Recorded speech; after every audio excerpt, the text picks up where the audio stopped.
Det gode ved et budget er, at hvis det er lavet ordentligt og rigtigt, så giver det dig et rigtig godt overblik over din økonomi og hvad vej den er på vej hen. Det er ikke så svært at komme i gang med et budget. Du starter med indtægterne, og det er som regel hurtigt overstået. Det er din løn efter skat hver måned, og hvis du får lommepenge, så skal det også med ind på indtægtssiden. Når det kommer til udgifter, så har du nogle faste udgifter. Det kan være, at du er medlem af en sportsklub, et fitnesscenter. Det kan være, at du har et teleabonnement, som du betaler fast hver eneste måned. Men der er jo også andre udgifter, som ikke er faste, hvor du kan skrue op og ned. Det kan være, hvor meget du går i byen med veninderne eller vennerne. Det kan være budget til tøj og budget til snacks og pizza og fast food.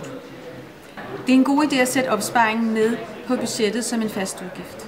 Men det kan du først gøre, når du har fået pejlet dig selv og ved nogenlunde, hvor meget du bruger på de enkelte poster.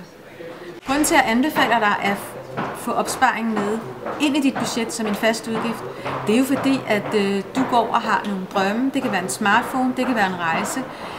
De her drømme koster så meget, så du kan ikke opfylde dem bare med de indkomster, du har på en måned. Du bliver nødt til at samle sammen til bunke over en længere periode.